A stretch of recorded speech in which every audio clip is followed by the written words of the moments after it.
Hi guys, welcome back to my channel. Thank you to everyone that have subscribed so far. I really appreciate and feel the love from you guys. I get really excited when I get a new follower because it's like, yay, another person want to listen to me. Yeah, as you guys can tell by today's title, I went to Vietnam again, and this time around I got my upper bluff done. I did not cut. I do want to preface that from the beginning. All I did was the suturing method. I think in Japan they call it like QVC. In Vietnamese it's called Nhung Mi. I feel like in America, like it's not as common because here is like you just cut and then they sew you up. Suturing is almost like semi-permanent, and then cutting is of course permanent. My biggest thing going to the surgery was that I didn't want to cut because I wasn't sure how I would look with double eyelids, and I was scared to make that commitment. Almost all of the doctors that I consulted with, they all said that I have excess skin. I'm almost 30, so I have excess skin now. They all recommended that I would cut because of course it'll last longer. I can see the excess skin when I'm doing my makeup, when I'm smiling. Even my mom's like, why do you have wrinkles there? I'm like,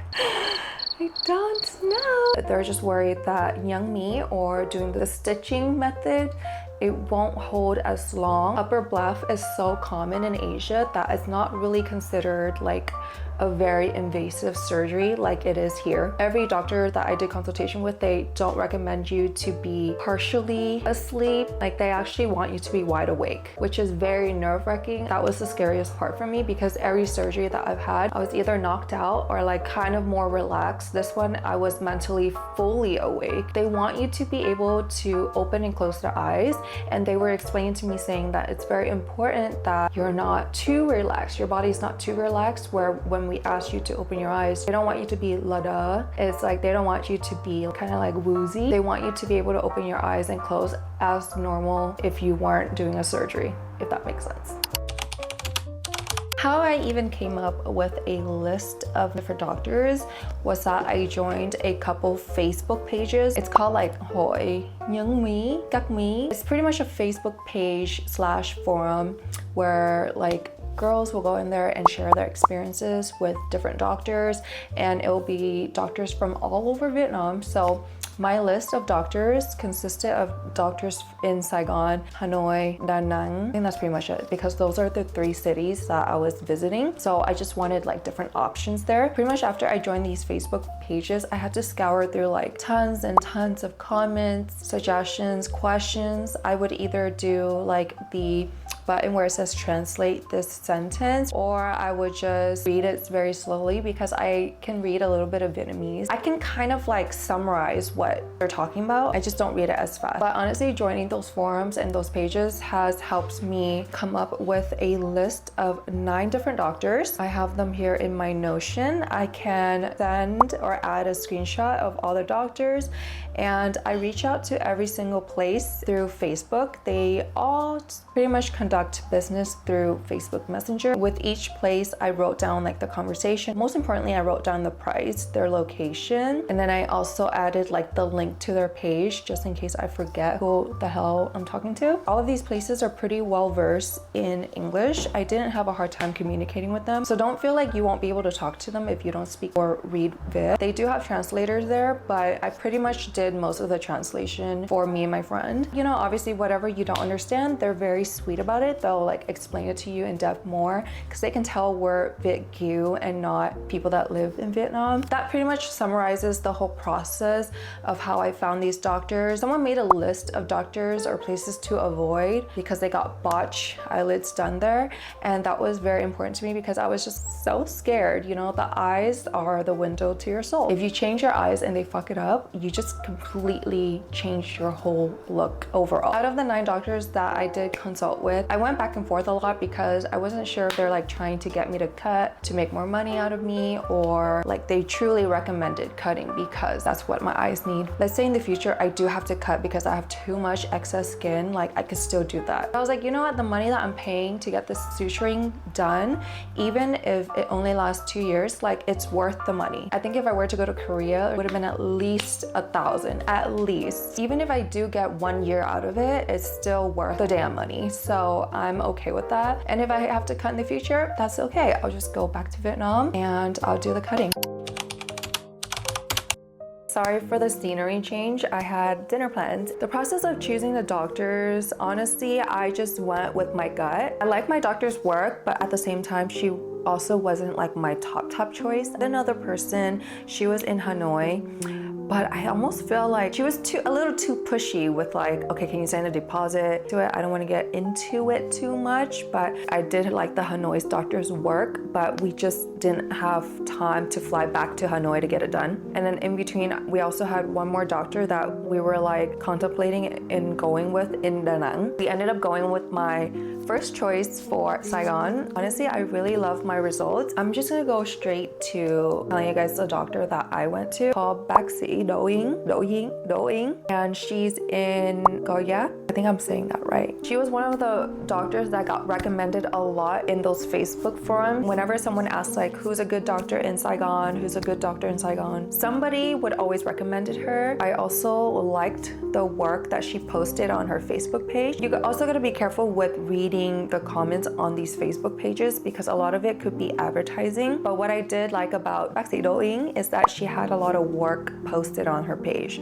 like daily, all the time. I asked for a lot of pictures of suturing, of cutting, of this and that. Like I just wanted to compare. It's just good that the doctor has a lot of before and afters because that also tells me that they perform this procedure like all day long, you know, they know what they're doing. Eyes is like her specialty. Honestly, the consultation was a very easy breezy, almost like too easy breezy, where I got a little nervous. I was like, why does she keep saying everything is okay? Yeah, you can do that. Okay. Like I was a little nervous. Like, is she just saying okay to just say okay? Or like I had to second guess everything because like I said, we're going to a third world country. That's like my nature. Second guess, double, triple guess everything.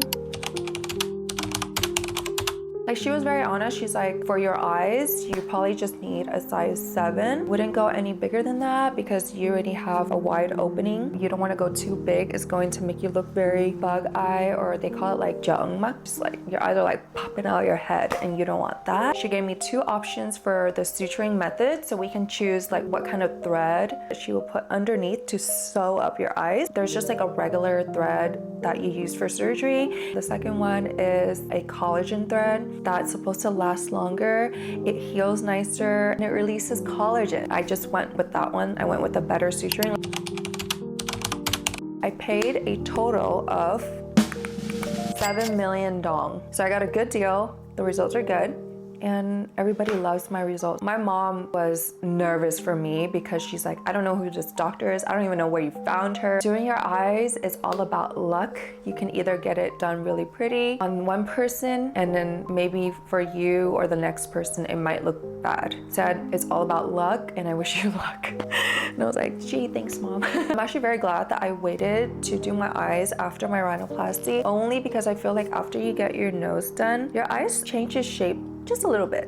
So I feel like if you were to do a combo with like rhinoplasty and eyes at the same time, they're measuring you before you have a bridge or before you fix your nose. I just think it'll heal a lot nicer and you'll get the results that you expect more. Just from personal experience, I feel like after I got my nose done, my eyes kind of like pinches in a little bit more and it gives me more almond shape. So then I didn't really have to actually open up my inner corners.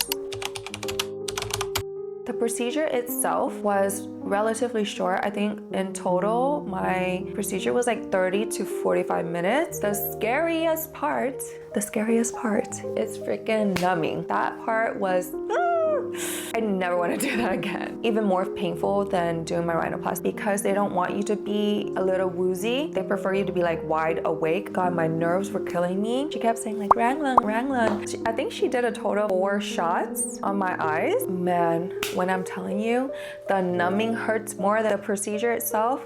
And she said, okay, Ranglan, like, stop sounding. I wish they like played music or some shit so I don't like think about that. It was just like so quiet in there. I could like hear a mouse fart, I swear to God. I could feel just like a lot of pressure. Even though you're numb, you just feel like heaviness. And at some point, I did feel a little poke on my eye. Like I jumped a little bit and she's like, get out home. I was telling her like, không có đau, but hơi nhói, a little tender, a little sore. Asking like, how are you feeling? Are you okay? And I said, I'm fine. fine? Are you almost done? She took a lot longer on my right eye. I don't know if it's just like I was nervous, but I felt like she took forever on my right side. Even drawing the eyes, this side took longer. This eye was like boop, boop, boop, and then she was done.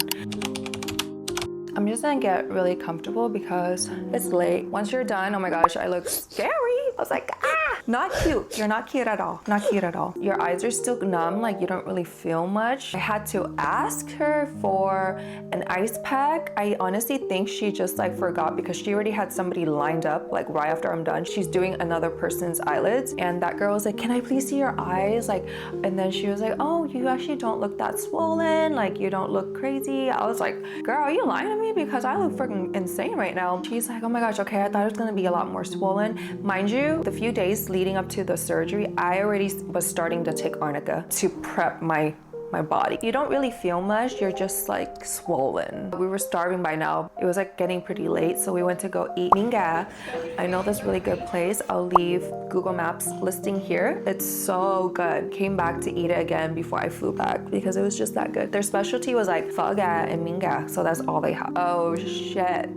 The lidocaine wore off and now it is stinging store. Just can't wait to get home. I was like, Megan, stop. You have to buy all of their medications at a pharmacy. Thank God we had a pharmacy right underneath the building that we were staying at. When we got back to our place, immediately went to the pharmacy. I just handed them the piece of paper that had like a list of all the medication that we needed. Girl there just like packed everything for me. I'm gonna insert a clip of me like cleaning my eyes. It was stinging so freaking bad. So freaking bad. Hot water, not so bad. The antiseptic, like the reddish brown solution, for some reason, that thing burns so bad.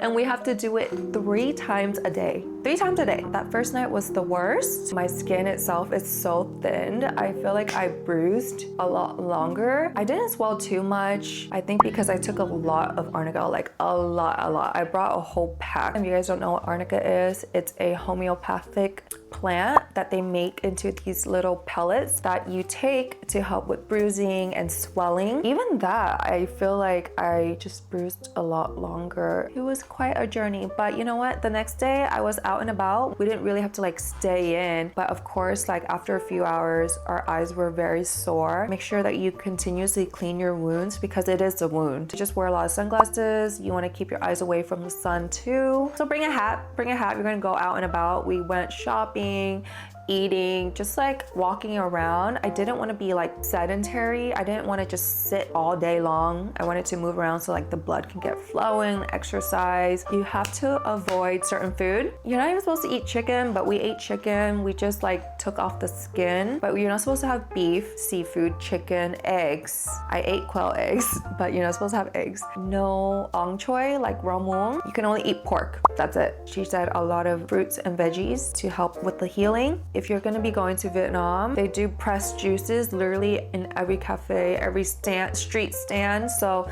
get something with like pineapple in it. Pineapple has bromelain. Bromelain helps with depuffing, bruising, healings. Instead of getting juices, I actually prefer to just like eat the fruit whole because you get fiber in it too. Prefer not to drink juices. It's just like a lot of sugar. We still drink boba, coffee, desserts, like everything, like the whole shebang.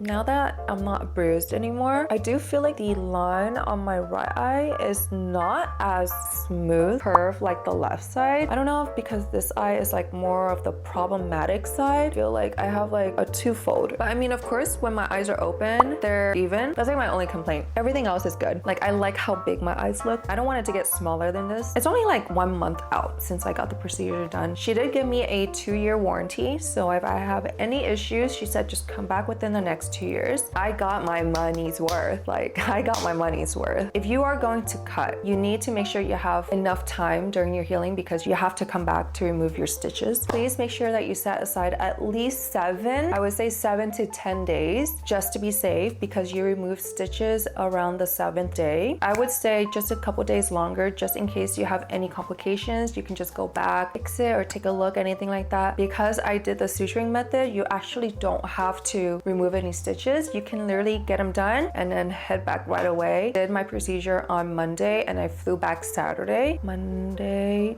Tuesday, Wednesday, Thursday, Friday, Saturday. So I did 5 nights. Wait, I can't count. Wait a minute. Did my surgery on Monday, Tuesday, Wednesday, Thursday, Friday, Saturday. I did 6 days, 5 nights. Okay, see, I knew my math was right. I'm not that strong. I did 2 weeks of vacation and also squeezing in the consult in those 2 weeks. And then the last week, the 3rd week, I was gonna do my procedure. So I specifically saved that very 3rd week, that last week, to just get my eyes done, get prescription glasses, go shopping, and try on some bridal dresses. That was literally the 4 things on my to-do list. If you plan like that, it gives you enough time to do your consult, to vacate, and then you get your procedure done. As I'm editing this video right now, I do want to mention a few things. One of my biggest tips that I forgot to mention is that I would recommend you to schedule your appointment towards the end of the day or as late as place will allow, because you don't want to just get your surgery early in the morning and just like spend the rest of the day at home recovering. I'm just letting you know now that after you get your eyelids done, you're not going to want to do much. So my biggest tip is that have the first half of the day to yourself. Do whatever you have to do, because you got to remember you are on vacation, and then go get your procedure done. That way you're not wasting like 1 full day of just getting the procedure and then healing. To me, I felt like you're getting a procedure for probably like an hour, and then you're spending the rest of the day just at home chilling because you're in too much pain to do anything. My original appointment was supposed to be at like 9 or 10 a.m. I asked her if we can reschedule to the latest time. So we ended up getting it at like 3 or 4 p.m., which was perfect because by the time we were done, it was like dinner time, go get our meds, and then we headed home. And that's pretty much our first day. People just heal differently, so just keep that in mind. Really depends on your skin. She did call me to check up on me. She wanted to see how my eyes were doing. I showed her, she was like, yeah, just keep taking the bruising medication, like buy more. You can put on makeup after 10 days. I think I waited until like the 12th day to put on makeup just to be safe, but I was already putting like eye cream on the top. Another thing I wanted to add was that you do have to avoid water. We avoided water for that first 5 days. So whenever I was washing my face, I would like wash around, and then let's say water got into my eyes, I would just like gently dab. Because we're in Vietnam, I went to get my hair washed. I got hair treatments done, so I don't have to worry about that when I'm at home. Okay, I'm probably gonna head out. My brain is completely fried and is late. Please let me know if you have any other questions for me. Just leave them in the comments. I'll try to get back to you ASAP. If I'm not answering your question, you can leave a comment in my TikTok videos. I love you guys. Thank you for watching this whole video and staying with me to the end. I'll see you guys next time. Take care. Bye.